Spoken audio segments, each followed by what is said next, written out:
रुकिए। आप जो भी सोचते हैं, आप जो भी करते हैं, वो आपके आज़ादी से नहीं होता। आपका दिमाग कुछ इस तरह से ऑलरेडी प्रोग्राम्ड है। ये कोई साजिश नहीं है, ये बस ज़िंदा रहने का एक तरीका है और कुछ नहीं।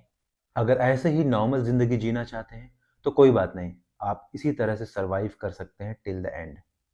लेकिन अगर आप कुछ बड़ा करना चाहते हैं, सच में कुछ बड़ा करना चाहते हैं, और अगर उसके बाद आपका माइंड, आपका ब्रेन, आपका प्रीवियस प्रोग्राम अगर आपको रोक रहा है, तो आपको उसे बदलना होगा किसी भी कीमत पर। मैनिफेस्टेशन कोई जादू नहीं है, कोई रहस्य नहीं है, कोई सीक्रेट नहीं है। मैनिफेस्टेशन एक तरीका है आपके सबकॉन्शियस माइंड को रीप्रोग्राम करने का, रीवायर करने का। जो बचपन से लेके अभी तक आपका माइंड प्रोग्राम्ड हो रखा है ना, सिचुएशंस को देख के, अपब्रिंगिंग को देख के, इन्वायरमेंट को देख के, दोस्तों के साथ, कॉलेज में, स्कूल में, उसको आपको रीप्रोग्राम करना होगा थ्रू मैनिफेस्टेशन। और मैनिफेस्टेशन कोई जादू नहीं है, बस ट्रिक है आपके सबकॉन्शियस माइंड को रीप्रोग्राम करने के लिए। मेरी लास्ट वीडियो भी लगभग इसी टॉपिक पे थी, और आज इस वाले वीडियो में उसी चीज़ को हम थोड़ा सा और एक्सपैंड करेंगे और चीज़ों को और डिटेल में समझेंगे कि कैसे हमें अपने सबकॉन्शियस माइंड को रीप्रोग्राम करना है, जिससे जो हमारा एमिगडाला ब्रेन है वो शांत रहे, और जो प्री फ्रंटल कॉर्टेक्स ब्रेन है वो एक्टिव हो सके, और उसके बाद मिल के काम कर सके, मैसिव एक्शन ले सके, और वो हासिल कर लें जो हम हासिल करना चाहते हैं। देखो, सिंपल है। हमारा दिमाग मेन दो तरह की प्रॉब्लम से घिरा हुआ है। बस दो प्रॉब्लम्स हैं। Number one, the fear of uncertainty, मतलब अनिश्चितता।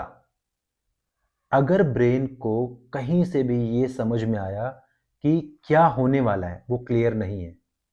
जैसे प्रीवियस टू प्रीवियस वीडियो मैंने बात करी थी कि अगर आप फॉर एग्जांपल 1 लाख रुपए अर्न कर रहे हैं और आपने गोल बनाया कि मुझे 100 करोड़ रुपए अर्न करने हैं, कहीं ना कहीं आपका ब्रेन ये चीज़ जानता है कि इस इंसान ने, जिसने ये फैसला लिया है कि मुझे 100 करोड़ पे जाना है, वो अनसर्टेन है। उसे नहीं पता कि उस जगह पे कैसे जाया जाएगा।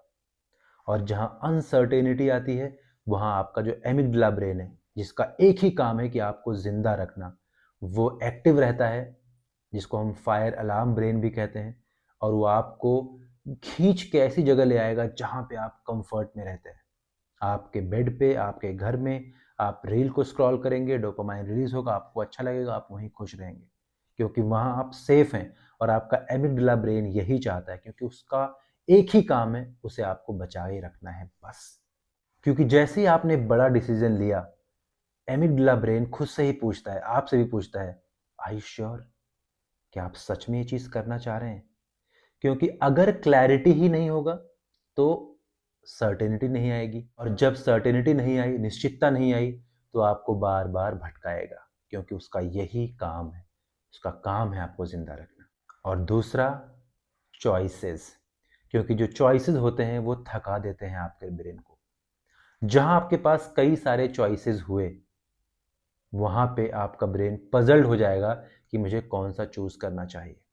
आपका प्री फ्रंटल कॉर्टेक्स जो सोचता है, जो योजना बनाता है, वो भी थक जाता है, क्योंकि आपके पास कई सारे चॉइसेस होते हैं। देखो, सिंपल है। अगर आप किसी रेस्टोरेंट में जाते हैं और वहां पे आपको 60 पेज का एक मेन्यू मिलता है, उसको देख के आप खुद कंफ्यूज हो जाएंगे कि मुझे कौन सा चीज़ ऑर्डर करना है। वहां पे आप वेटर को ढूंढते हैं कि वो आए और आपको बता दे कि उसके पास क्या बेस्ट है आपके लिए। वहीं साउथ इंडिया में जब आपने देखा होगा, जो एक केले का पत्तल होता है, जिसमें एक ही में बहुत सारी चीज़ें डाल देते हैं वो, और वहाँ पे आपके ब्रेन को पता है कि आप बैठेंगे, थाली में खाना लगेगा और आपको खाना है, आपको कहीं कुछ चूज़ नहीं करना है, जो आपके पास रखा रहेगा वही आपको खाना है, जिसको सद्या बोलते हैं वो लोग। तो यही दो आपकी पुरानी प्रोग्रामिंग है। पहला, अनसर्टेनिटी मतलब डर, और दूसरा, चॉइसेस की थकावट। तो सवाल ये है कि कैसे फिर हम अपने सबकॉन्शियस माइंड को रीवायर करें, रीप्रोग्राम करें, क्योंकि बाकी दोनों की वजह से बचपन से हमारा ब्रेन ऑलरेडी प्रोग्राम्ड हो चुका है। तो इसका आंसर आता है मैनिफेस्टेशन। क्योंकि मैनिफेस्टेशन से सबसे पहले आप अनसर्टेनिटी हटाते हैं, उसके बाद आप चॉइसेस हटाते हैं, क्योंकि वहाँ पे आप 100% श्योर हो जाते हैं कि मुझे ये चीज़ चाहिए, और उसको आप इस तरह से बिलीव करने लगते हैं कि ये ऑलरेडी मेरे पास आ चुका है, और वहाँ पे आपका एमिगडाला कंप्लीटली शांत हो जाता है, और जो आपका प्री फ्रंटल कॉर्टेक्स है, जो सोचता है, जो योजना बनाता है, वो पिक्चर में आ जाता है। जैसे हम जिम में जाते हैं अपने मसल्स को ट्रेन करने के लिए, मसल्स को स्ट्रॉन्ग करने के लिए, मैनिफेस्टेशन भी बिल्कुल वही है। सबसे पहले तो आपको ये पता होना चाहिए कि मुझे चाहिए क्या। उसके लिए भी आपको कई दिन लग सकते हैं। पेन पेपर लेके बैठिए, लिखिए कि मुझे एग्जैक्टली क्या चाहिए। जैसे ही आप क्लियर कट लिख लेंगे और उसके बाद जब आप मैनिफेस्ट करना शुरू कर देंगे कि हाँ, ये चीज़ मुझे चाहिए और वो ऑलरेडी हो चुका है और इस प्रोसेस के साथ हुआ है और मैंने उसमें इतनी मेहनत करी है। देखो, अनसर्टेनिटी हट गया, अब आप अनिश्चित नहीं है, निश्चित है कि यही चीज़ मुझे चाहिए।